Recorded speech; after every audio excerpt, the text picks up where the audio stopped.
I messaged the marketing person and I was like, hey, I want to be part of what you're doing. And this is my 6th year working with them. And like, they're a great client. What's the most important skill beyond video creation that you've learned? Execution. Would you say that the execution is the difference between the 1% and the 99% of creatives? Yeah, have a true relationship with them, look them in the eye, shake their hands, like actually care. Dustin Begovich, owner of Idaho Studio, a film production company creating legends in agriculture and industry for over 10 years. What are your thoughts on LinkedIn? Shh, it's a secret. Don't tell everybody. It's a place where decision makers are and you have direct access to them. You just never know who's watching. Oh, dude, you never know. What's stage 3 of success? You said you're in stage 2. So you're asking me what stage 3 is? Yeah, what's stage 3? Oh, I think stage 3 is...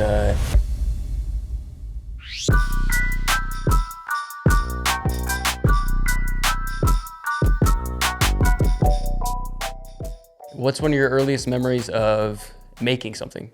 Man, I got super lucky and I inherited a video camera when I was maybe 12 or 13, and I just want to make stupid skit videos. And so all I did was like really bad ideas. And I remember my first thing I really created that like got a response. I think I was in 7th or 8th grade, and I made a video for the science class, and the teacher kept it because he thought it was the coolest thing that ever got made for like in his teaching career. It was like this old man and he loved it, but it was like just pointless, like because we learned how to dub audio. So like we had like video of us like running down the street, and then it was like, oh, there's oxygen everywhere. Like just like dumb stuff. That sounds like a perfect memory though. Yeah, and so it was just like, I got hooked. Like that was like, okay, I didn't know you could actually just like easily make funny stuff, you know? Like any dumb idea, get the camera out, let's make it. Yeah.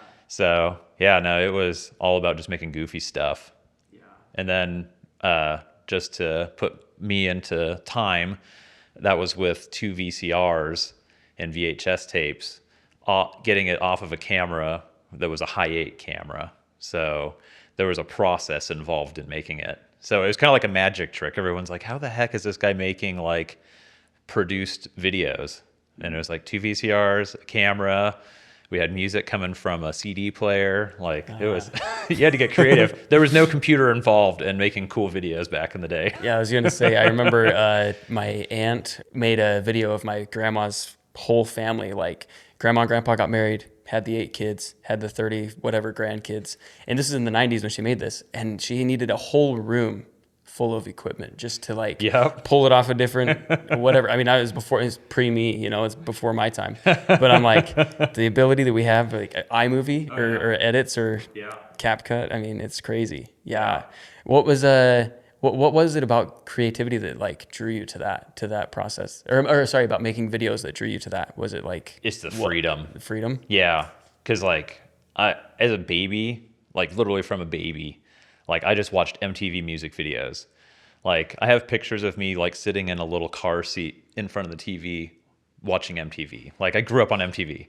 And so just the wild ideas I was just drawn to that kind of thing. And so that was like, I want the freedom to make what's in my imagination. So I was very much a creative with it, like right out the gate. I was very weird, wild. I also grew up watching like Jackass, so it was like, you know, emulate some of that without the I wasn't that disgusting, but like we took it, you know, did crazy stuff. I just like the freedom of making a video. You can do whatever you want. So love it. Yeah. I mean, maybe just give me a little bit of background. You started in skateboarding in California, or was that your first videos you made, or was it more with? So skateboarding definitely was the reason that I have a career in video. I got really good at it. I was the first person in my town to have a computer with Adobe Premiere. And all this stuff, man, it just like unfolded naturally. So my mom worked at Sony, and so she got like heavy discounts seasonally, like around Christmas time to have like an employee sale and be like $20 for a camera or whatever. I don't know what it was, but yeah, my mom hooked me up with a little high 8 camera, which was really cool. And then she always supplied like me with just all the tapes and everything. But then I had a friend that his dad worked at Adobe, And so I was like, I can't afford, I swear to you, it must have been $1,000 or something. Like, it was very expensive to buy these DVDs or, I don't even know what the heck we're talking about anymore. The DVD, what was it that you had to put into a computer? Some kind of CD-ROM. Okay. I was like, It's not on my computer, so I don't know what they are anymore. Yeah, like it was like you literally had to install it from a disk and stuff. So I just happened to have people in my life that had like some of the tools. And so I managed to be the first person that could like really put a video together in a real way. So when I was 16 years old, I was a sponsored skateboarder. I was on a team with like a half dozen other guys.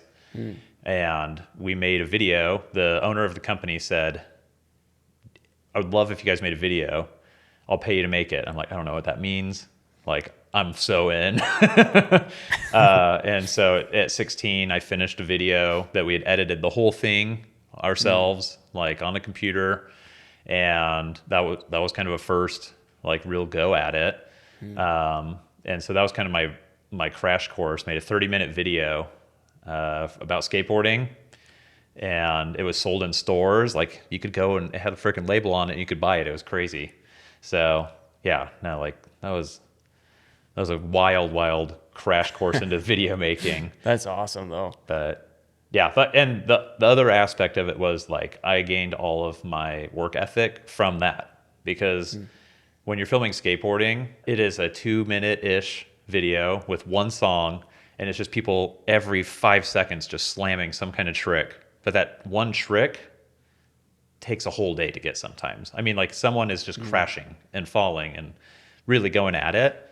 And so I would be there with the camera with that person grinding through that process until it happened. Just have hours and hours of footage. So then. much. Like Dude Perfect videos. Just Yeah. There's a lot days. behind the scenes. Yeah. And so like the way that you would finalize, which is really stupid in retrospect, is you could figure it's probably the last one is the one that they landed, but you would always put your hand in front of the camera like it's this one. Oh, right. So Right. We did that with sports a lot too, because like, you know, football games, basketball games, sometimes, especially at high school level, sometimes a whole team can go for a game without a single highlight. And sometimes there's 3 highlights in 2 hours worth of footage. It's like I have to get used to, there's different marks you can do. Sometimes it's like pointing it at the ground after the shot. Or so you got to have something to look for when you're scrolling. Yep, exactly. Yeah.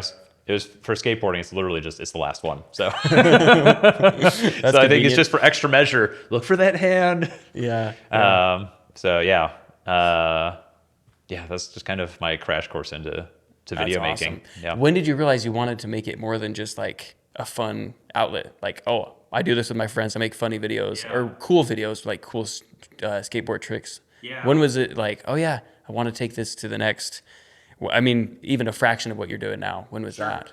Kind of took a break from video making. I got really into music. I played in a band, I played drums, and I was just like, that was my outlet for a while. I'd broken my ankle. I quit skateboarding because I broke my ankle like in a row, just too much. And I was like, okay, this is actually not really that fun. I can't even walk. So I got into playing music, and the video thing was just kind of like in the background. You know, I still could. I could have taught a course back in like 1999 about this stuff. You know, like, I really knew a lot about it, but I just kind of kept up with like the progress and where the industry was going. And I'd say when I was maybe like 25 years old, I was just like, man, I really like messing with cameras. And so that was probably around the time when the first DSLR mirrorless video camera came out. Because previous to that, it was camcorders, really expensive cinema cameras that were digital, like the Arri Alexa, like the original one. That was like kind of the like really good digital camera, which, you know, you could go buy for like $5,000 at this point, but it was like $100,000. So there's really no barrier. There was a large barrier to entry to digital filmmaking. And then when Panasonic came out with the GH1, I was like, okay, this could take my skills maybe to the next level. And I didn't have any outlet for it. So I started making like nature videos.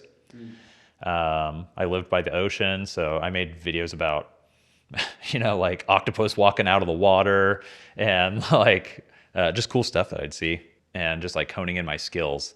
So like for me, like I I play guitar for myself, and all I ever do is really try to dial in like the perfect tone. Like I just want it to sound like I really want it to sound. And I'm the same way with the camera. I want to like learn how the heck am I going to get the look that I want?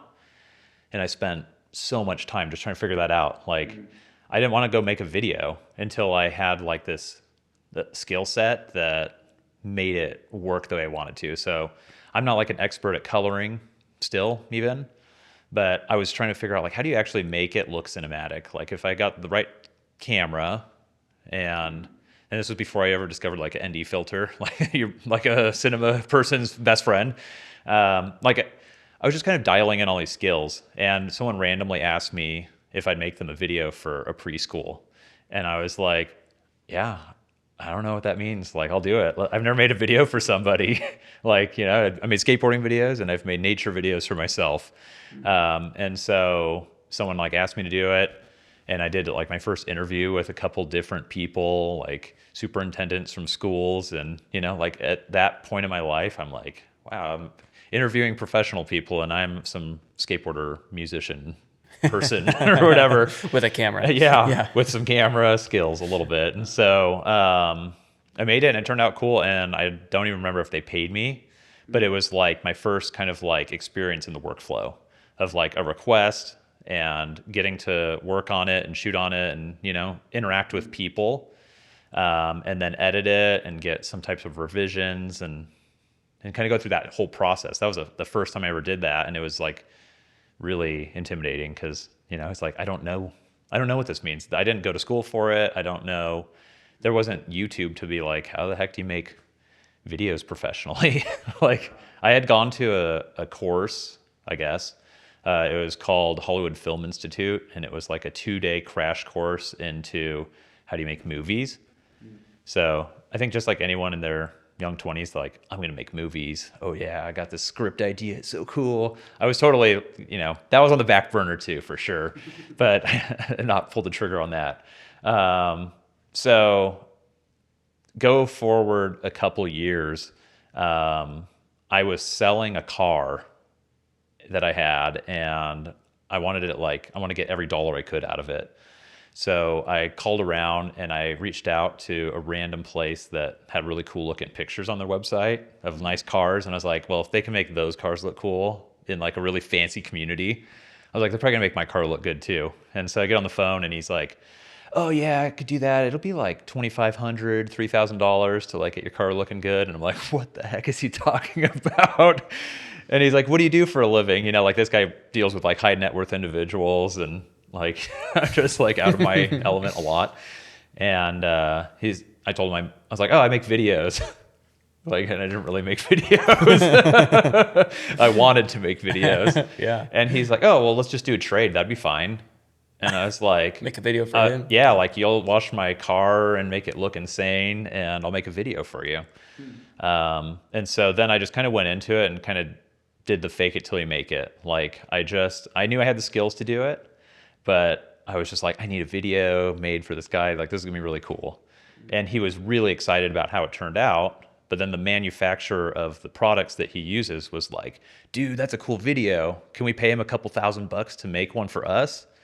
And so he hit me up, and like we wrote out a script and like went into like the whole other process that like I was looking at it through like a filmmaking, like producer's perspective. Like I was like visionary, like I'm making this thing to be like high impact, not knowing that those are actually like really good marketing skills.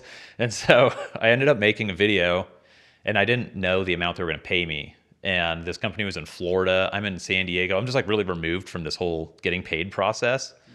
And they paid me $2,000, and I was like, huh, like a little light bulb went off. Because for me, I was like, that was fun. It was really easy, and they paid me to do it. And so it's like it really organically happened, and it was a really big motivator.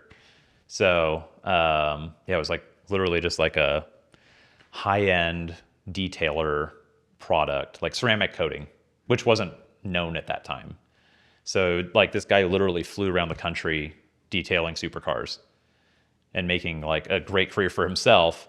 And I just happened to like just get the, what do they call that? Where like you get the, it's like I just like scraped the very edge of like a large thing. Yeah. And you were in the but right to place at the me- right time, essentially. But to me, Yeah. it felt like a large thing. Like I had done something successfully. I was like, I got paid $2,000. I think I got paid to make the skateboarding video, but they like put it in my paycheck when I got fired. So I worked at the Little surf bit of shop, exit money. and they like gave me like, I think he was going to pay me a couple $1,000s, but I think he gave me like $500 on top of my like, see ya, buddy. So, but it felt like the first time I got paid to make a video. And So what did you do with that $2,000?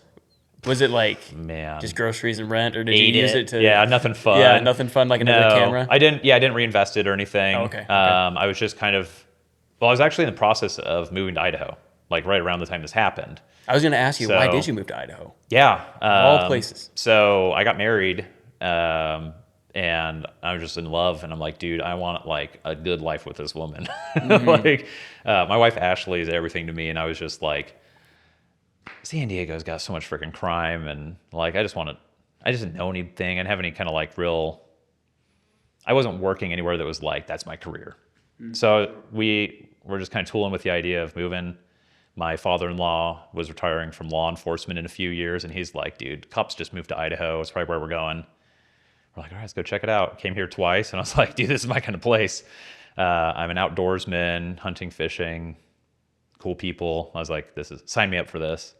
So like we went to like North Carolina, and I was like, dude, I will stay in San Diego for the rest of my life. This place sucks. Like there's So you saw it. yeah, I've seen a lot of the country since then, and there's other nice places, but Idaho is my pace for sure. So yeah, we just think this is 11 years I've been here, and yeah, we literally came here 2 times. The second time we put our house up for sale, and it sold in 1 day. And so we had 30 days to figure out what are we doing. And so we got an apartment that we had never seen, and we just showed up. And I was like, well, let's roll with this. I don't know where we're going, what the future holds. So yeah, so I kind of like had this made video and got paid for it process, like within a month or 2 of like, I'm moving to Idaho. And so there was kind of this like, okay, well, I have this really good high of, wow, I could get paid to make videos. But I had the other dilemma of, I need to pay a mortgage. Yeah, I'm right. moving. Right. I just sold a house. So, yeah, so it's kind of like in this interesting situation. Like, all right, I don't know anything about business. I don't know if I'll ever get paid to make a video again. It happened, I didn't originate it. It's like someone came to me based off of something they saw in my portfolio, which was one video, and it worked out. So yeah, it was kind of a organic situation. Why? What drew you to the blue collar and ag industries? At the beginning, was it just, I'll make a video for anything? Anybody like, yeah, just take me through that process. Yeah. So man, I got here to Idaho, and I tried to get jobs making videos, and like every interview I thought, oh man, that went so good. And then no one would hire me. But these were like random companies. Like one was a bodybuilding website. I don't know anything. I was a lanky son of a gun. I was like really thin. I'm like, yeah, bodybuilding, that's totally my jam, So I did not get that job. And then one was at a credit union, and but all these jobs would have like made it so I could pay my mortgage. So Right. like I could bought a house. I'm like, dude, this is a sweet setup. Like, and 10 years ago, Idaho was like not on the people's map. So it was affordable, and it was a pretty cool situation. I thought, I was like, oh, heck yeah, dude, I'm just going to get a job, going to make this dollar amount, and this is going to work. That just kept failing. And so I think it was like around New Year's. Yeah, I think I got here in November, and I just kept crashing through all these interviews. And New Year's hit, and I was like, I'm going to just make my own company, because like I don't have money coming in, and I'm going to try to figure this out. And it took 3 months until I got my first job. So like for 3 months, you have like $0 coming in. That was pretty scary. And then eventually I got a real estate job, and they paid me $1,400 to make like a community video.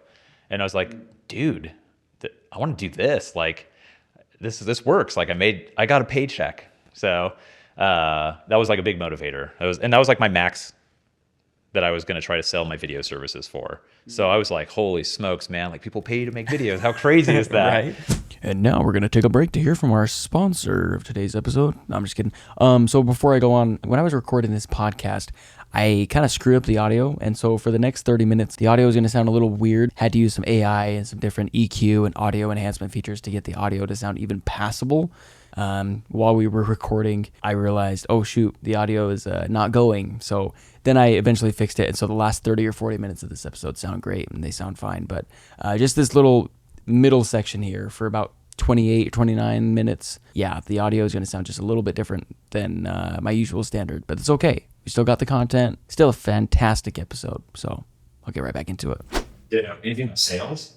I didn't know anything about outreach. I didn't know anything about opportunities or I didn't know anything. And I knew nobody. So Where was your first, where did you learn your sales? Was it just a repetition of just like building relationships? Or I had professional jobs before, so while I was still in the dabbling in video, I had jobs. One was at an environmental engineering company, and I interfaced with the public. Basically, I worked at a job site at Google in the Bay Area, and they're putting this bridge in, and my job was to make sure it was never too loud because of the surrounding people, and that the vibrations weren't causing destruction on the surrounding properties. So there was Google headquarters, a naval base. This was in Mountain Home, California. You don't want to mess with this situation. These big companies, the whatever, military base. And so I had to measure all the vibrations and sound constantly at this thing. Well, you're interfacing with a lot of interesting people, and the business I worked for was really legit. So I was able to learn a lot of how does business work, and so I just got behind the scenes of how a really well operated business worked. But those skill sets and interaction skills give you confidence because you're dealing with real stuff. Right. And I had a lot of FaceTime with leadership at both of those companies because they were small enough. So I just kind of understood a $10 to $50 million company, which I thought was a really, really big company at the time. I understood how their leadership operated and their lifestyle that they were rewarded with from that. And I just kind of started to get a feel for things. If there's one thing that you took away from that, what was it? One skill from those companies, even if they're only 10, 15 mil, sounds like a lot, but. Yeah, I work with billion-dollar companies now, which always sounds funny. I work in boardrooms, pitch ideas to really successful companies. You said it earlier, is a lot of business is just talking, trust and authenticity and just kind of how you interact with another person. Obviously getting the job done is the important thing, but that relationship is what makes it happen. And I saw that was the skills that those folks had. And then I can take it way farther back. My grandpa was a leader at Sony back in the 80s, and he was a military leader in the Navy. And I just hung out with that dude all the time. And so I'm I want to emulate what that guy was, That's cool. So it was the kind of just the way that people carry themselves and interact with each other in an honest way, an ethical way. Those were the things that I picked up from early childhood, early employers. I'm just okay, these guys are just freaking solid people. We were talking about it earlier, but I used to fall for all the 10 tips to get a close deal with 10 tips to do this, or all the business guru stuff. And all that stuff just feels salesy to me. I'm trying to sell a part of my soul, to get anybody's business. Yeah. And I just found since, I don't know, just being a good dude and offering the absolute most value you have, instead of just looking for a transactional, you pay me, I give you a video, and say, no, how can I build your brand? How can I give you, if you pay me $1,000, $2,000, how can I give you $10,000 back? Yeah, I think what you're talking about is why I work in the industries I work in. Because I've made a video for every industry. It's just random stuff where I'm just not proud of the work that I'm doing. I'm not put in a portfolio. But that's the biggest blessing is getting the opportunity to see all industries. How do people work? And a lot of those kind of sketchy sales vibes that are on YouTube for video creators and businesses and tech startups, all that stuff, they're really slimy. but like a lot of other industries that exist have the same culture.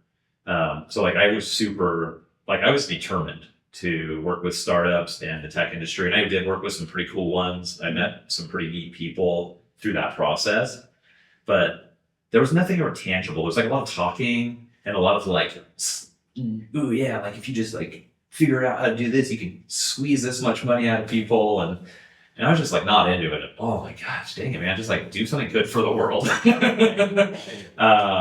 And eventually, after like working with so many random things, I worked with agriculture operation, and I was like, whoa, this is totally my pace. Like solid humans doing tangible work, making a huge impact on the world. You're outdoors, it's off, like it just hit all the right things for me. And so then I was like, oh, these people are super honest and like do business in a really neat way. So that kind of was like my first glimpse. This was like 10 years ago, where I was like, oh, okay, cool. A video person's got a unique opportunity to go behind the scenes, talk to leaders, and like just see the landscape of business, which is super valuable down the road. If you can actually listen and pay attention to everything that you're learning at these jobs, instead of just like, oh, is that in focus? Oh, like if you're worried about your technical issues, you're missing like the bigger picture.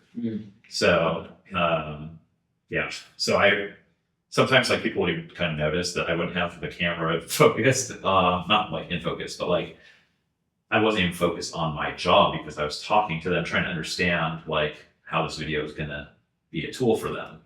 What was that project? What was the first project, the agriculture project? So Water Farms is a big operation, and I made their marketing and branding content. So I did their videos and did their photography and just kind of went through the whole, like what an agency does with them. So they were having a new website built, and I was just allowed to be the content creator for it. And so, yeah, man, it was just getting outside and meeting cool people and seeing an operation that size. I mean, yeah, I've worked in a lot of ag since then. That's still an extraordinary operation. So I just happened to stumble into a big deal. Crazy big deal. Yeah. And so that geared me up for like thinking different. Like, okay, like the word tangible came back to me. Like, man, this is something that's really high impact. So like, not only is it like an enjoyable, like as an operator for them, it's probably high stress, but as a visitor, it's just pure enjoyment. Like going to a farm, it's just fun. Like I just really enjoyed it. So yeah, I did that work, and then I was like, man, I would get another job like that. Yeah. And then, I probably did like another job with something on the polar opposite spectrum, and I was like, I don't like this now. Yes. Because I don't like agriculture. It seemed like the first visit to go film with them, the marketing guy took me fishing, and I was like, oh, like these are really my people. Like this is the stuff I'm into. Like my logo for my company is a fish with antlers. Like that's what I'm interested in. So. But like at this point in my career, it should probably be a potato with like cow head and cow legs and stuff. That's way more what I do. Yeah. So, but culturally, agriculture, Idaho, like it really is the hunting, fishing, and outdoors. That's kind of like the deeper part of Idaho. So blue collar and ag are not super well known, at least from my understanding, for having like flashy marketing. Yeah. It's more of just like, do the work, network, get to know people, it's all about who you know, whatever. Yeah. Has it been hard to convince some of the companies you worked with that they need to really focus on their digital online advertising with video? Yeah. Or is that not super hard? For me, like doing sales and like you asked convincing, like does it take a lot of convincing? I do none of that. Like my whole thing is to be like, outward and transparent, like outward marketing of myself and my work. So like a video person's in a unique position is like, unlike anybody else, you're constantly able to take a clip that you made from something and put it out there, and people are like, okay, I can see your work on a regular basis. Yeah. So I'm like a really big believer, and I've been doing this for 10 years. Like it works really well if you don't do any convincing. Like if I reach out to a company, I'm just like, I just want to know I exist. That's all. That's all. Yeah. Lowest pressure sales in the whole world. Yeah, and I won't follow up or anything. Like, I really believe in just being real with people, and like don't waste their time. So like I've never sent an email that's more than like a paragraph to someone I'm trying to work with. They want to see your work. Like it speaks for itself. No one cares about me. They tell us honestly. So yeah, I don't spend any time trying to like convince someone that they should work on video projects. I think their peers allow them to make that decision. Basically, like Water Farms made a video with me. I guarantee that some of their competitors said, need a new website, need some videos, and if you're in a good position to be the right person at the right time, then you're the next person to get the job with them. So yeah, it's very interesting. There's so much out there that's telling you that you need to be like, yeah, man, you're going to get, 1% of the emails if you blast these whole things. Like, actually, I have a really good example. So I'm on LinkedIn.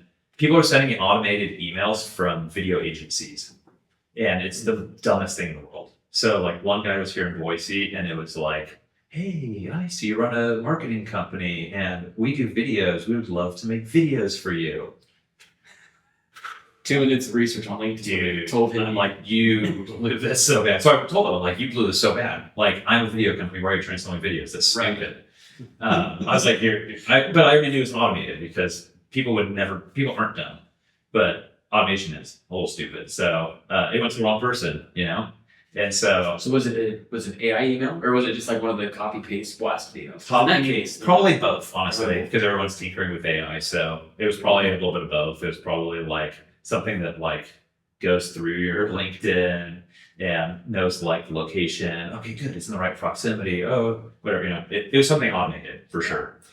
So yeah, I got blasted with this thing and I wrote back and I was like, you shouldn't use automated because it ain't going to work. You're not going to get work. Yeah. And his work was absolutely terrible also. So like, like the old school video guys that never took time to learn more stuff. Sure. Like I'm a huge, I could technically have fallen trap to that, but I love video making. So like I started literally with VHS and dude, it's like there's been some time since then, but there are people that still think like, oh, I've got this great camcorder and I got a business. And if they're good at networking, they still will scrape the bottom of the opportunity. So how do you find a balance between the creative and like the camera side of things and the client's needs? I'm more focused on like in the industries I work in, like you don't need to go scouting. You don't need to be thinking about like storyboarding with a mood board. You need to be thinking about like, I'm going to be in a place like for a wedding filmmaker, they're going to be somewhere where they have this like block of time for 4 hours and they kind of have a schedule. I'm going to show up somewhere, hopefully near sunrise, but sometimes right in the middle of the day in the worst lighting. And they're going to be like doing an activity that they're only going to do once. So similar to a wedding, except like what they're doing is like extraordinary, like for the amount of money per minute that's happening. Like it's very important what's happening. Sure. And so what's an example of a task? Yeah. So, I mean, like I spent a lot of time doing potato harvest last year, making a documentary about potato industry. Spuds. And yeah, so we can talk about that later or whatever. Yeah. But, they're like going through this field and there's like a line of trucks waiting for this machine to pick up these potatoes. And they're only going to go through this field one time this year. And so like you only have this one opportunity at this one location. So there's no reason to go check it out because this is what's going to happen. You're documenting an event, but through the angle of branding and marketing. So like I need to make it look a certain way. And so depending on like what that deliverable is, that video project's all about, is how you will approach what's going on in the field. And so there's no planning, you just show up and you have to kick ass. Like you don't have any options. So it'd be like doing a wedding film, but like the pressure is way different. Like there's no emotional pressure. It's like, this is happening now. So like you need like backup equipment. It's a really high stakes kind of situation in a lot of blue collar industries. Agriculture is just a good example because like they've been growing this crop all year. And this one day that you show up is when they harvest it, and that's when it's going to look cool with the equipment and all that stuff. And so it's really important that you're just kind of like mentally prepared and equipment prepared. And yeah, it's crazy. I mean, like, and then the more you do it, the more you like understand like where you need to be, where the equipment's headed, the whole operation side of it. Yeah. You're not just like, oh, that looks nice. You know, there's a lot more to it. But yeah, like that's probably a good example. Yeah. Or like heavy equipment. I worked around like Caterpillar a lot, and you know, you go to these work sites that are like really dangerous, really like high security. Like there's a lot of other stuff besides just like a piece of equipment there, and so you have to be mindful and like follow a lot of rules. And how do I make a good video in those circumstances?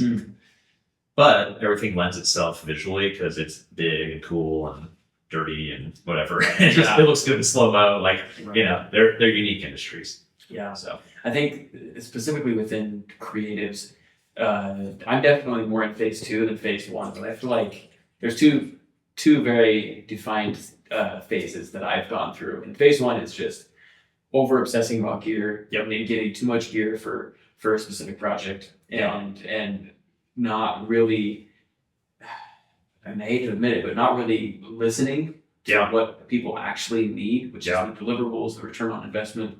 And phase 2 is more, at least, and this is not anything I got from anyone, this is literally me just making it up. I'm sure there's someone who could put it in much better words. But phase 2 for me, which is more what I'm in right now, is like, I take as much gear as I need, not really anything more. And of course I have backup SD cards because creative, we all forget SD cards, you know, I have more batteries than I'll ever need. But as far as like packing way too much, I've just kind of shied away from it. And I'm like, I mean, I don't use a gimbal anymore because camera's stabilization has gotten way better. Same and boat. I kind of feel it's just one more thing to worry about. It's one more battery to charge. You know, I don't know. I just kind of feel like I also appreciate more of the handheld look. Yeah. You know, but no, I think I'm more in the boat of like, I know.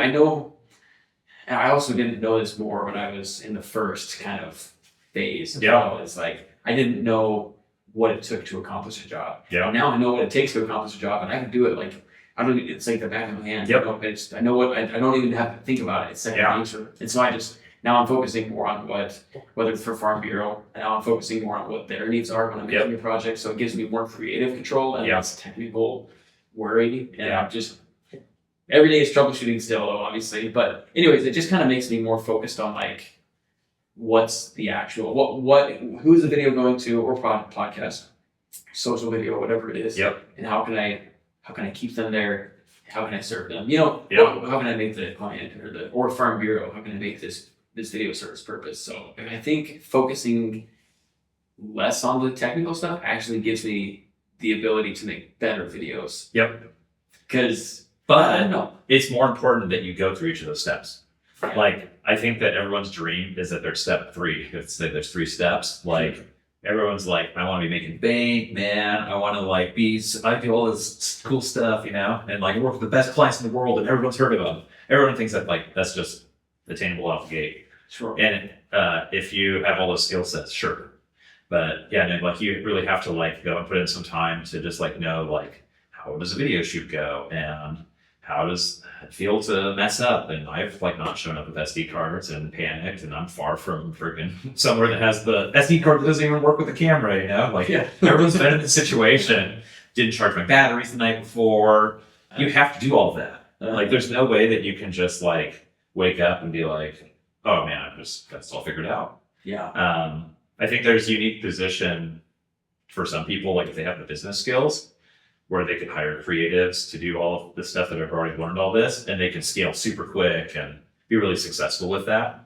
But for someone that's like an independent video maker with a company or freelance or however they want to position themselves, that you have to learn really the failing, which occurs in every single business. You have to fail frequently. Actually, I don't think that ever ends. But you have to do it so you understand like how to do it good and build repetition, learn from your experiences. Like my whole thing is I try to make my next video the best video I've ever made, because I've learned something on every video shoot. And so sometimes like a lot of it looks pretty flawless, like the experience of making the video. You'll go and you're just like, dude, this is like going so good. Well, like you don't know how to plan for what's coming up next, you know? Like you might have like your day in your head, but your day is definitely gonna like present you with something that you did not think of. And so, you know, and I think being adaptable for that, like I have a really good example actually. So the first like narrative style branding video I ever worked on, it was the highest paid video I ever worked on at the time. I don't know if I should say like numbers or whatever, but like for me, like it was a really big job. And I was like in the boardroom, like pitching to like executives, and like I had people acting out scenes in the boardroom so they could get a feel for it. I had the music on that was going to be in the final product, like did the whole like, my buddy Chad has the great phrase, you need the horse and the pony show to like play like the next level. And so I brought that to the table, and it was actually with him, so which was really cool. Like it was where he worked. And dude, like we planned this thing out pretty good. Like we were like very short. Like I rented an Arri Alexa Mini and a Arri anamorphic 50 millimeter lens. Like this is a $45,000 lens or something. Like this was really a big deal for me. Yeah. And we went to shoot one of the first scenes, and we got snow, and everyone was just like panicking. Like, Oh shoot. whoa, dude, we like really planned this thing out, and this is not going to work. And I just was like, I got another location in my mind, like just so chill about the whole thing, like no, like literally no pressure, and just was like, let me make a phone call. I called some company that was like in a different location that I knew had like an overhang for this specific scene, and they were like, yeah, no problem, you could just park. Like this was like with a full size big rig. I need somewhere to park it. And like I just called Favor, and they were like, yeah, that's fine. And like I hardly even knew this other client, and like I just parked at this other rig at their location, like, you know, just kind of like made a phone call, made it work out. And then I took us like farther into a valley where there was no snow that I figured wouldn't have no snow, and it just happened to not have snow. So like our shoot was going to be like destroyed, and there was a lot of money on the line. I mean, like we had an actor come in from Montana. We had actors and equipment rented. Like we rented a lot of equipment. We built a set. Like there was a lot at stake. And I just stayed super chill, and was just like, let's just like do these. And everyone's like freaking out. But like if you have the skill set to like just like this, no big deal, and like put all of that stress outside of it, like a no stress situation, like it just flows, it goes. Having the director be even keel and not losing their head makes a huge difference. Yeah. Well, and it was like the client was my friends, so like they were on set, but like I would highly recommend that no one ever has a client on set for narrative work, because then like things can go bad and it's okay. But when you have like the person that's investing in it, seeing the issues, this is just kind of unnecessary stress. Sure. So yeah, I don't do narrative work really, but if you're in control of that, like you don't want that. that's an added stress. It's just really ridiculous. Tell me about Spuds, about the documentary you're creating. Yeah, man. Talk about trying to flex that muscle. I somehow decided to make. So I know I've worked a lot in the potato industry living in Idaho, and I have made really great friends in the industry and understand it. I'm also a person that makes videos and like has this storytelling capability. And like I literally woke up one day and I was like, I'm gonna make a documentary that explains how all this crap works. Like I want people to like truly understand everything that goes into like sitting on the beach eating some French fries. You know, like how do you get to that stage? So like I'm making a 90-minute documentary, and it's basically me interviewing a lot of awesome people in the industry and showing the hard work they do. But I'm also doing it from like a walk alongside somebody. It's for a general viewer. It's not for the ag industry. Sure. So like my goal's Netflix, and I'm making it entertaining also. So like I'm in it also, and I'm kind of like the presenter. So it's not just talking head documentary. I grew a really itsy bitsy crop of potatoes with my kids last year, and like it was pretty entertaining. You know, like we didn't know what we were doing, didn't turn out good, like which just proved even more that like people know what they're doing in the industry. But like really like dedicated to just being an advocate for the industry and taking the relationships and video skill set and making something out of it. But it's funny is, we're talking about like a lot of technical video stuff, like really trying to make it like the best you can. My documentary, I'm not doing that. I'm only focused on the story. So like some of it I filmed on my phone vertically, don't care because I'm trying to make people understand it's real. So like I didn't like have a camera dialed in to like do everything. Like the scenes when I went out to be with the people that are sponsors of the film or participants that are like really big industry players, I made that look incredible. Like I spent a lot of time and a lot of driving to make it happen. Sure. But so it's a mixture of like beautiful, like a nature documentary in a way, but like, getting to see like the whole growing season, but then also just like, what's the reality behind the scenes? Who are the people? They're awesome. They all have really neat stories. So it's kind of a low budget and high budget documentary at the same time. It's really interesting. I'm excited to see it. Awesome. Yeah. I'm excited to see it. I'm editing it right now.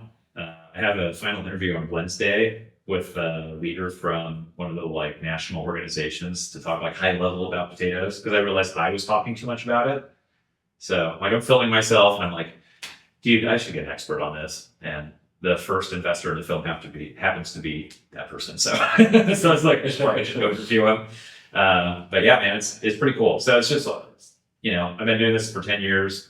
Kind of a full circle moment for me is I got a lot of farms to be in the project also. To like tie it together. So it's like I really am telling my story and their story and helping people just understand how the heck does a potato get to their plate. Yeah. So yeah, that is cool. I think it's going to be a cool moment. I like how you said it's particularly meant for just the general viewer. Yeah. Not really ag. Not that ag doesn't need it. I'm sure they still find value in it. Yeah. I like that. I like that you had the distinction there because I mean, with Farm Bureau, we're all about educating the people. Yep. Like the general viewer about anything and everything ag. Yep. And it's kind of a big, like me, I come from a background of like, who am I talking to? What am I telling them? And Farm Bureau is like, you're talking to everybody and you're teaching them everything about ag. Yeah. Okay. So it's kind of cool to dive into that a little bit. With every video, I try to find a good balance between educational, something like informative, something that the general viewer probably wouldn't know, and then try to find something that like somebody who's really ingrained in ag, like, oh, this is their cousin or themselves on this farm teaching, or not even teaching, just talking to the camera about it. Something they might know, might not know, and might find interesting, useful. And then between those two, that's like the informative stuff. That's like the stuff that you're not going to stop and click on. And then the third point, that's usually some sort of hook or something, is like the funny or the entertaining part. Yeah. It's interesting to try to fit all those in, and then achieve that bigger goal of educate everybody that's not in ag, primarily not people in ag, about everything that's in ag. Yeah. It's kind of an interesting. Yeah. So I'm really interested to see your take on the particular like Spuds documentary. This is just documentary one. Yeah. So, right. My dumb joke is potatoes were low hanging fruit. Like sorry. It's like, dude, like I already know people. I live where all this happens. Let's start there. But like I work a ton in dairy industry, cattle industry. Those are great stories too. Also, like potatoes are non-controversial, so like I'm trying to like position this in a good way. Besides that, I want to do a lot for the industry. Like if I'm gonna do agriculture documentaries, I don't want to like be controversial. Honestly, as like my introduction to the public. So yeah, I think that's good. As much as controversy sells and stuff, like I'd rather just actually educate people, right? Instead of like fighting over some stupid topic. Right. Everything gets so political. So yeah, man, that's a little bit about that project. When you hear the word success, what's the first thing you think of? Yeah, it could be anything. Oh man, well, I used to think it meant like money. Like I grew up in a interesting community where like I lived by a community park and an old house and single mom, and just we weren't doing anything. But my friends lived across town, same town, but it felt like a whole different world. And everyone's dad was successful. So like I always grew up just kind of thinking like, oh man, like you got to just make like $500,000 a year and you can live like a king or something. Like that's success. Not knowing that like those people were like not really happy and didn't like, have things that I later found are success. So like for now, or like where I'm at in life now, like I have 4 boys under the age of 8 and I'm married and I've been married for over 10 years. And like for me, my success is being able to provide for my family. So like success is like moved really far, from being a single guy to a dad and a husband. So yeah, for me, like success is like knowing that I'm able to provide, and like we do homeschooling, like I'm the provider. It's freaking awesome. So yeah, success for me is being able to provide and provide security and whatnot. Has it just been a gradual thing? Yeah, for sure. No light bulb moment, no magic trick or anything. And like I'd say that my business is doing good. It's scaled like as far as like financially, but it hasn't scaled in like the team aspect or anything like that. Caliber of clients has scaled massively. Like I'm always like amazed, like biggest blessings of the people I get to work with. It's crazy. Like, I'm like, are you freaking kidding me, man? Like what a week. Like I get to go really spend time with neat people and like legacy type of companies. Companies have been around for 100 years, make a lot of impact on our country. So it's pretty crazy. Rub shoulders with people that I go into it just kind of like how I went into this. I don't really know what you want to ask me, and I'm just kind of excited about it. And I'll go to work, and I don't know that I'm sitting across from someone. I'm like, oh, wow, okay, well, that's kind of crazy. Like I've worked with governors and senators and business leaders that have more power than both of those guys, and yeah, it's crazy, man. So yeah, it's pretty interesting. That's awesome. Yeah, we did an event with Congressman Simpson the other day over in Idaho Falls, and I was like, man, this guy's like the real deal. Yeah, like, I've worked with them too, and it's just Yeah. funny. You're just like, I'm at work, I'm a video person, but like I'm interfacing with somebody that like, has an impact on where I live. So Right. yeah, that's interesting. Huge impact. Yeah, Yeah. for sure. If you could go back to yourself in year 1 of your business, so 10 years ago now, Yep. nine or 10? 10. 10. What would you say? Would you tell them to do anything different? Would you just say, keep on the road? Dude. Whew. You know that phrase, like you don't know what you don't know? Yeah, 100%. Yeah, that's year 1. Yeah. No, like I think the advice would be extensive. Like there's no like one thing that I wish I knew. It's kind of cool that I didn't know anything, honestly. Like I learned everything organically from people.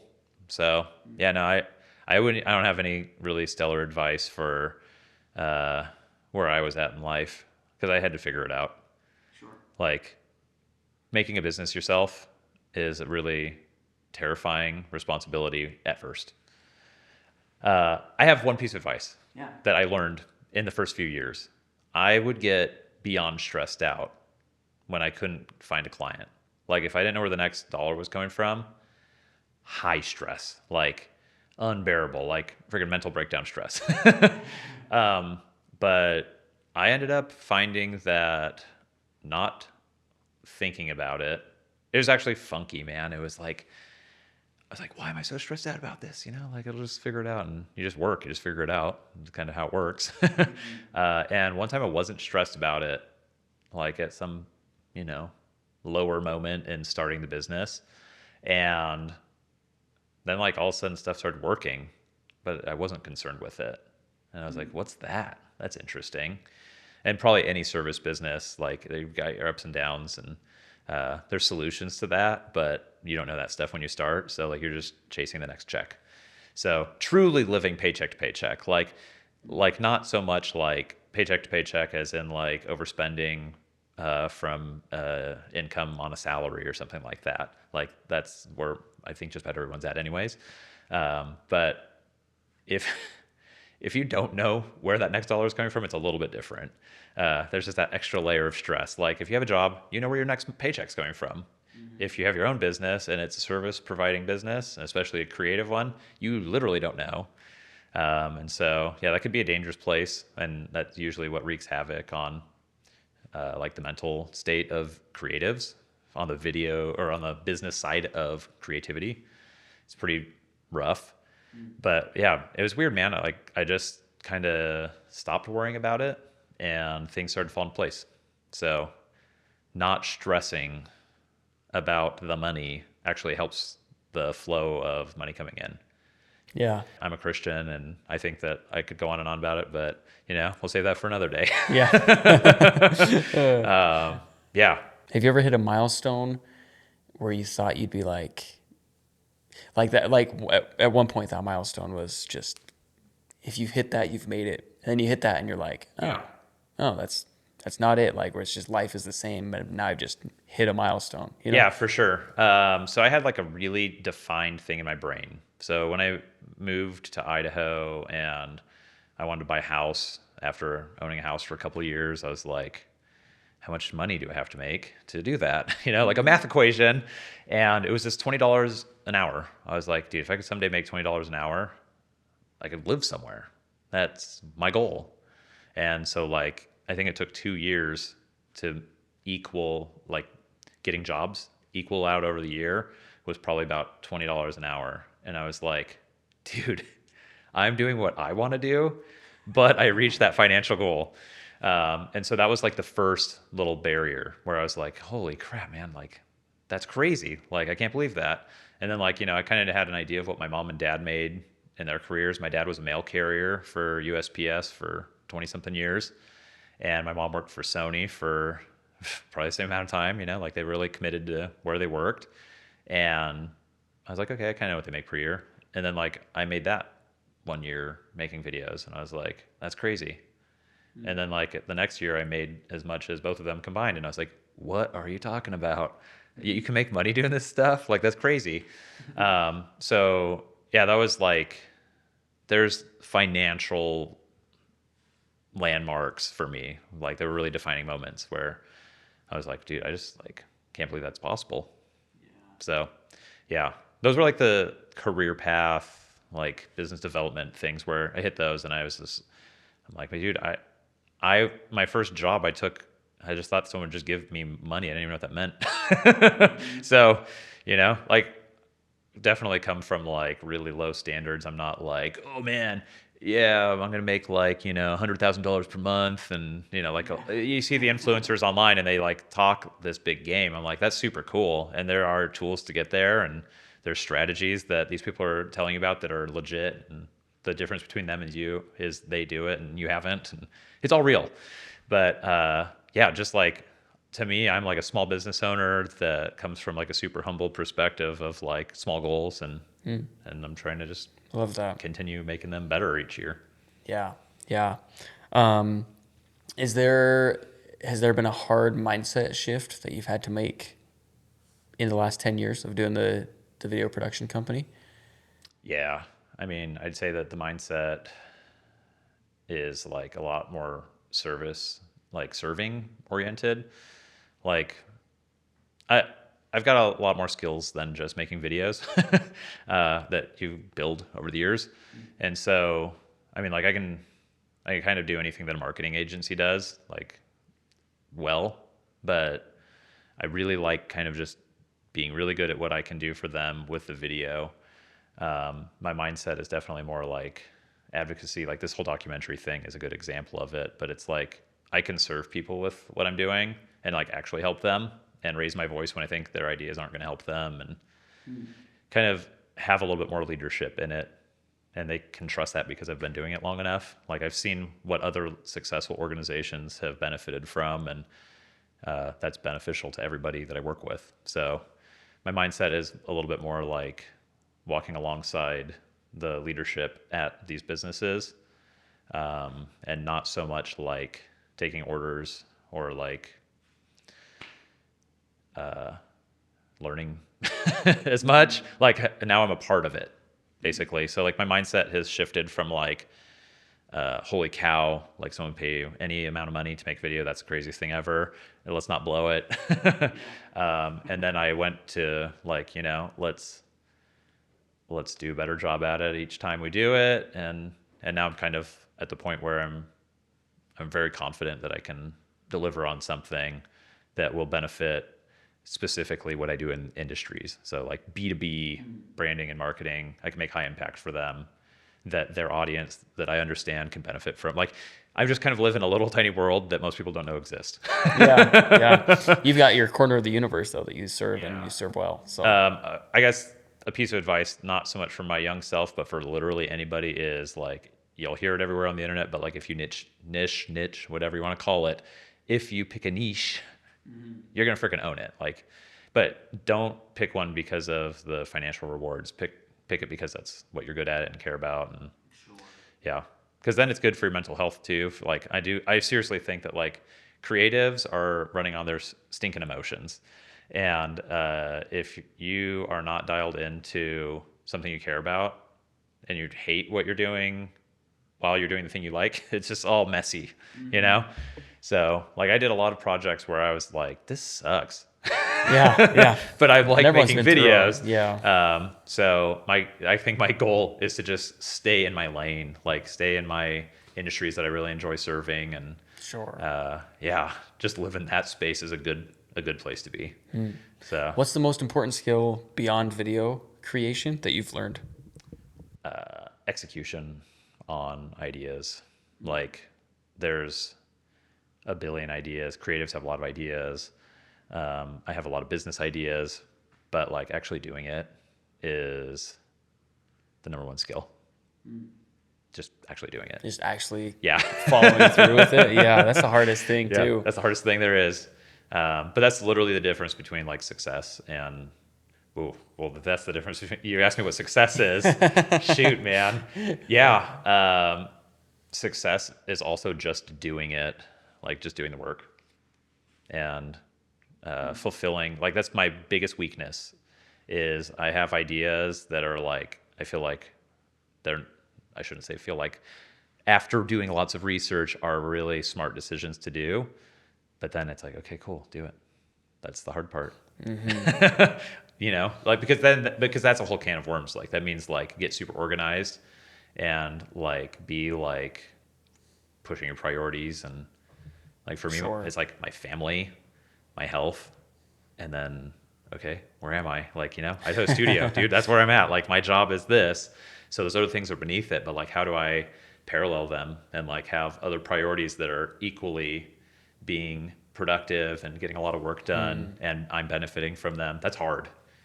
Sure. Those things are where you need employees. I think that's, yeah, at some point you can't be solo everything. But yeah, I have things that I'm working on that are way outside of the video world and outside of agriculture, that are kind of like the long-term goals. And, you know, I've got young kids, but I'd like to work with them in 10 years from now. And I don't want to make videos with them. So, you know, Interesting. there's other stuff. Yeah. Yeah. Yeah. What stuff, if you don't mind me asking? Yeah, man. Like I was saying, I've got a lot of ideas, and kind of like actually doing them is the hard work. And so, like kind of the ultimate goal is to be working in the wildfire industry.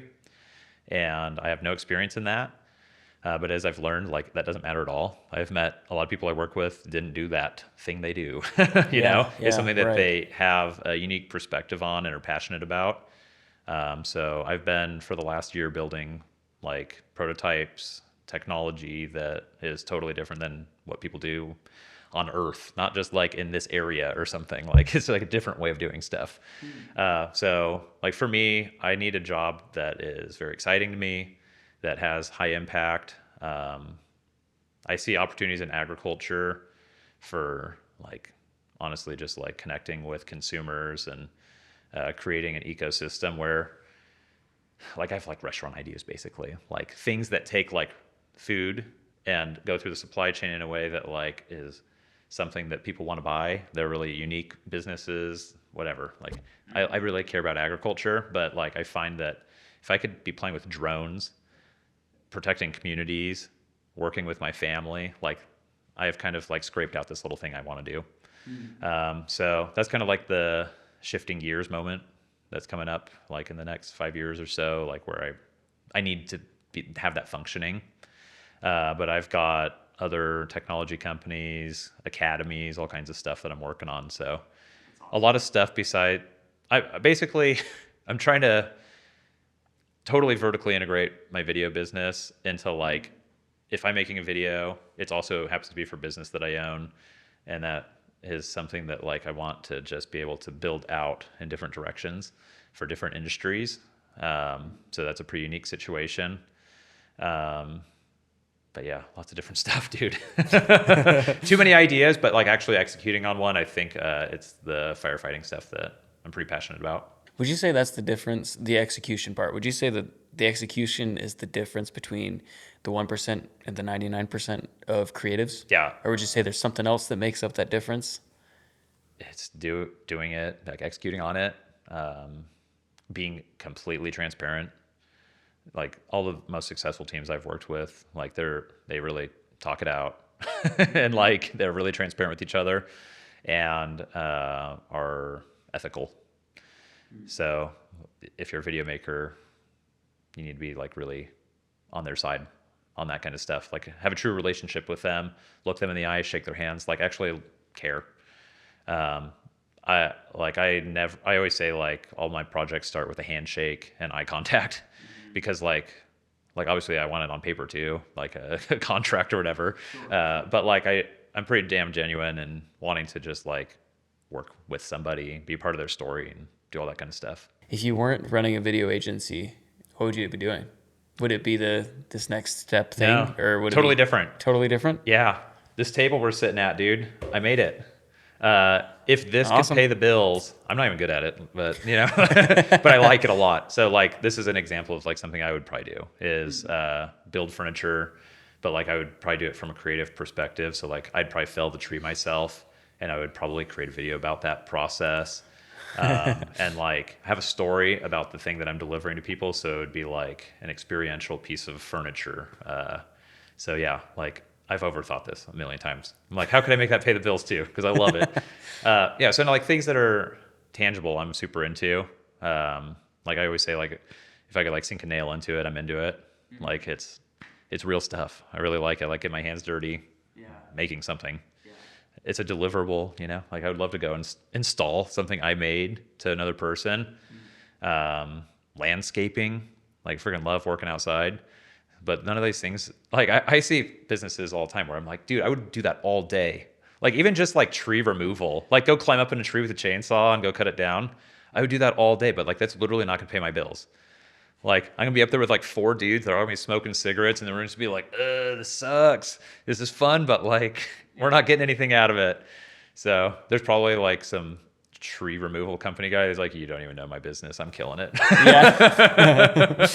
But I don't know. I think that you know, the time that I'm gonna spend away from my family, I want it to be able to have an output that makes it where we can go on vacations and eat food that we like and stuff. So some career paths don't offer that, and I'm not willing to make everyone struggle because I'm passionate about tables or something. You know, like, so video's cool. It's, you know, it's the skill set that I got when I was a 15-year-old kid, and I'm 40 now, and I'm able to utilize that skill set and have fun with it. Like, I don't know, just having fun. It's just like, it's a pretty crazy job. You can have fun and make money. So Right I'm on. super stoked on it. When you think about your business, what was the most important to propel it? Was it skill, luck, relationships, like a mixture of the three? Yeah, what really made the business work? Yeah. Relationships. Yeah. And that can be relationships direct, like getting to know somebody, or allowing them to get to know you through social media of some sort. So yeah, I'd say that's the way to go. Yeah. Yeah. Nothing I poured my energy into otherwise had made a really big difference. But yeah, I'd say relationships is where it's at. LinkedIn's my favorite social platform. It's how I connected with you. It's how I've seen all your stuff. You do phenomenal work. And it's just where the people that I want to be hanging around and do business with are hanging. What are your thoughts on LinkedIn? versus it's a like secret. Don't Yeah. tell everybody. versus like say Instagram or TikTok, Yeah. It's a place where decision makers are, and you have direct access to them. I've messaged people that you want to talk to, and that's turned into work. Like you have the ability to do that. Like a good example this week is Caldwell Night Rodeo, and that's a local rodeo here. That's probably like the most genuine, like large scale event in a smaller setting, outdoors, like an old outdoor rodeo vibe. I messaged the marketing person on LinkedIn, and I was like, hey, I just really want to work with you guys. I think that'd be really cool. Like, I'll do whatever it takes. I was like, I'll make you something for free, whatever. Just want to like kind of give. And this is my 6th year working with them. And like, they're a great client, and I do their TV commercials, radio spots. I filmed the event. Like, they have a big screen and like all the videos that I also make for that. Like, super cool, super involved in it.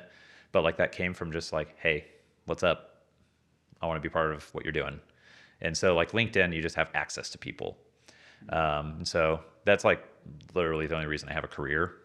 I had Instagram, and it was like, you get some followers or whatever. Half of them aren't real, and nothing happens from it. And like, for the industries I work in, I'm sure that like over time it could have worked, but for 5 years it didn't do anything. I never got a single job on it. And I was like, well, I'm kind of wasting my time. Mostly just like harassing people on commenting on political stuff anyway. So as a company, real smart. So, so I was just kind of like, I'm out of here. And I've never even looked at TikTok before. So yeah, LinkedIn's where it's at for me, but it's powerful. But it's just like any other tool. You gotta be super real, not salesy, not pushy. Freaking just post about whatever. Doesn't have to be professional. Well, somewhat, but yeah, a little bit more. I follow a bunch of different people who have totally different strategies for tackling LinkedIn. Particular guy, I forget his last name, Benjamin Barnes, I want to say. He posts like 1% business stuff, and then the other 99% is like, it's not random stuff. Well, it is random, but it's like particularly debatable topics. Sure, yeah. Just for engagement, strictly for engagement. He gets so much traffic to his page that after a while, like, people are like, who is this guy? Like, what does he actually do? Then they click on his profile and they're like, oh, he does this.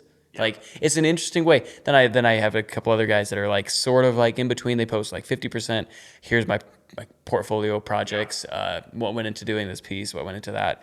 Cool person I networked with this week, whatever. And then 50% is just random stuff too. And they seem to be just as successful. Like, there's not.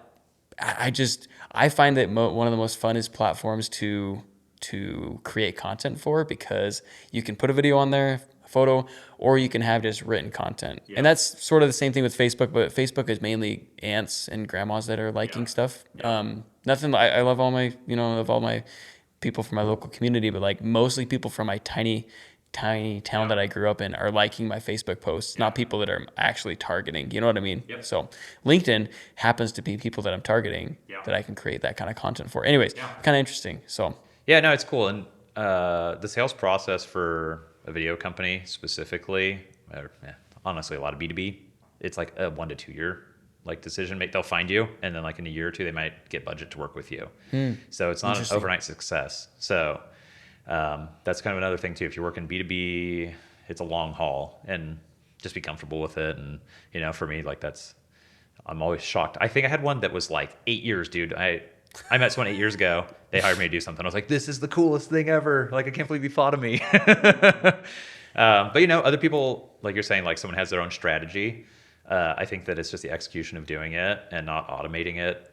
Like you can schedule posts or whatever. I find that if I just spontaneously do it, they perform better. So I'm pretty on the fly, spelling errors and all, and just kind of go for it. And some things like I had one thing, I'm not like extraordinarily successful on LinkedIn. But like I had a post that was just about Idaho, just like why I live in Idaho. And that one like went for me like pretty far. I ended up getting a couple hundred followers, and a couple of those seemed like actual good prospects. And so it's like, okay, I mean, what do I post about Idaho more? And then I've tried to follow up like a couple days more, and that one didn't go anywhere. I'm like, I don't know. It's LinkedIn. I'm not like an algorithm expert, and I don't really care. So, yeah, man, I think LinkedIn is a pretty special place. I've made like some of my best friends there. And I mean, we've met because of this. Like, I followed your work and you followed my work because it exists. So, yeah, no, it's a great connector. It's the best connector. Yeah. Some of the people that I've done stuff with, not particularly through LinkedIn, but just through like an email or a phone number. Yeah. They've been following me for a long time. And sometimes it's like a friend of a friend of a friend. Yeah. And still they've followed me for like a year. Yeah. And then eventually they're like, hey, I'm ready for this. Like, I'm ready to jump in. And I'm like, wow, that is cool. Like, you just never know who's watching, you know? Oh, dude, you never know. And you think of like even yourself when you're like ready to buy something. Most people, I'm trying to think of a cool car. I'm not a car guy, so I don't know, but maybe I don't know, Lamborghini is an extreme example. Yeah. Most people want a really nice car, and they know that for their whole life. And then, maybe one day they'll make a couple $100,000 that they can spend on this car, but they've known that for 10 years. I mean, there's kids in high school that's all they talk about. But I'm just thinking of like in my own life, I think about things before I buy them for like 6 months sometimes, or a year even. And then I'm like, okay, now I have, I don't know, the space in the house to put it, or the money to buy it or something. Yep. And it's like, it's kind of the way people, from my experience and from yours too, it sounds like, kind of view us a little bit. They're like, this guy is a really solid option. Yep. And if you were to stop creating content tomorrow, and then in 6 months or 2 years time, that prospect had the budget, but he's like, oh, this guy's, he's gone dead on LinkedIn. I don't know if he do it. Like, I don't know. Yeah. It's kind of interesting. Like, just kind of keep putting out content, and people will find you. Yeah, and I try to post every day, and I always got something random on my mind. So, like some of it's engaging, maybe, I don't know. And yeah, dude, it's a long haul. It's really not like a get rich quick kind of deal.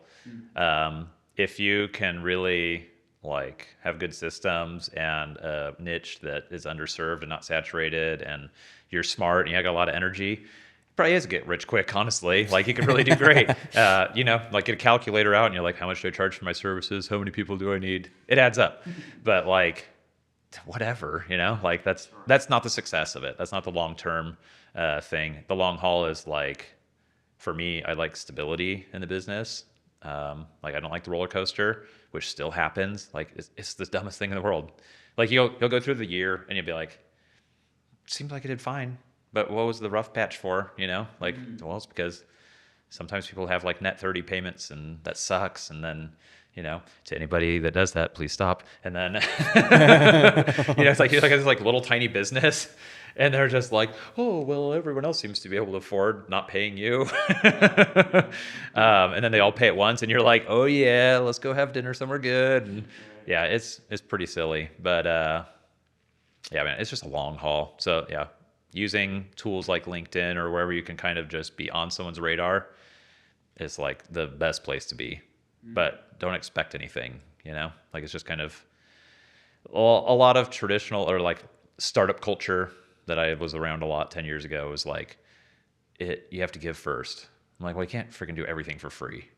But if you can like give in a more like communal way, like LinkedIn, you could just kind of give a perspective. I don't need to go work for everybody for free, but you can kind of like show people like, what you're able to do, but also your perspective. People can kind of join in on that over time. Yeah. We didn't talk about YouTube at all. YouTube's an insanely great strategy for building a video business or other types of businesses, definitely. But I think the like amount of hours that someone has to spend watching somebody before they purchase is like a really long time. So I think LinkedIn is basically like a really long version of that. They've like done this. Oh, okay, thumbs up for like years. And then that equals finally like, dude, I'm gonna pull the trigger. I'm really happy to work with this person now. So yeah, I think besides budgetary, it's just a element of trust. And sometimes there's not an urgency to make any of this stuff either. Like, they don't understand or necessarily need the added possibility that a video can bring to their business. Like, videos, you can sell all day, like what video can do for a business. It's amazing, and so on. But like, people, that are making a lot of money might not necessarily like want to shift focus onto an additional thing and responsibility. So like at some point they might just be like, I just need this kind of video or whatever. It's not like everyone's sitting around like, what's the best marketing strategy there is? I think a lot of people are like, we're doing pretty good, but like those guys across the street made a video, so we probably should. At least in B2B, I think it's a lot more of that. Like in B2C, there's an urgency to find some kid that can do it for $500 and like make the best video in the whole world and like post it immediately and then have like the best social media everywhere. You know, like that's just a total different world and strategy. But like for the companies that I serve, like it can be just a long haul. So, yeah. Absolutely. Well, I can't. Is there anything you wanted to touch on or something you wish I would have asked you before we wrap up here? What's stage 3 of success? You said you're in stage 2. Stage 2. So you're asking me what stage 3 is? Yeah. What's stage 3? Oh, I think stage 3 is.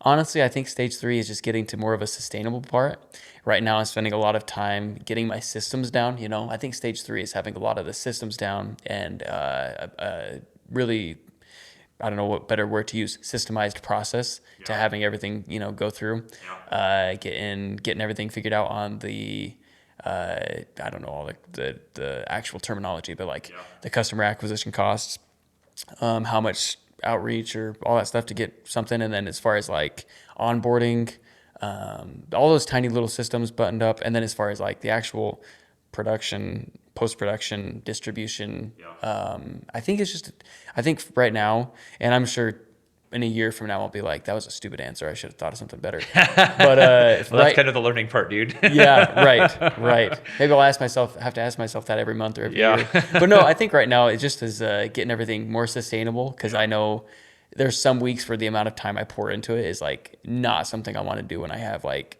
I don't know, 2 or 3 kids. You know what I mean? I'm like, want to be more present, but being young means I'm afforded a little bit more like energy and time to put into that. So, but no, to answer your question, I think a more sustainable and systemized approach to what I'm doing is probably the next phase. I didn't ever even know the word sustainable business when I was your age, so you're doing great. Maybe just grinding, maybe just more work right now. So. Yeah, love it. Just keep going. So yeah. Awesome, man.